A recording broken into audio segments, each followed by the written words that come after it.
जुहार जय माँ समलेई। इटा थिला अक्षय तृतीया दिनर भिडियोटा मुई इटा पलि आसीथिली अलंकार ज्वेलर्स जेनटा आमर भटली छक नु अछि।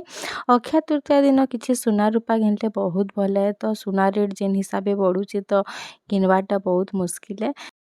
तो सेथिरली मते नेबार अछि रूपार चेन आउ लकेटटे विभिन्न डिजाइन रो लकेट माने देखाले मते ओम ऊपर किछि डिजाइन रो लकेट देखबार थिला देखुन केनटा भल लागुछि जे तापरे गणेश भगवान कर किछि लकेट मते देखाले देखुन केते छोट छोटा पूरा बढ़िया लागुथला। तो मते किछि ओम ऊपर नेबार थिला तो ओम ऊपर मुई देखली आ गुटे सिलेक्ट भी कली तापरे रूपार पायल देखाबाली कहली। आगो नु रूपार दाम भी बहुत बढ़ी ଯାଇଛି। आगो जेन पायल माने 2-3 हजार थिला सेटा एबे 8,000-9,000 लेखा। सिंपल डिजाइन रो मते पायल बहुत भल लागसी तो विभिन्न डिजाइन रो इटा माने देखाले हेलते मते खास नहीं लागला मुई जेन टाइप रो खोजुतली सेटा नहीं मिलला बाकी डिजाइन सिंपल हिसाबे बहुत बढ़िया थिला।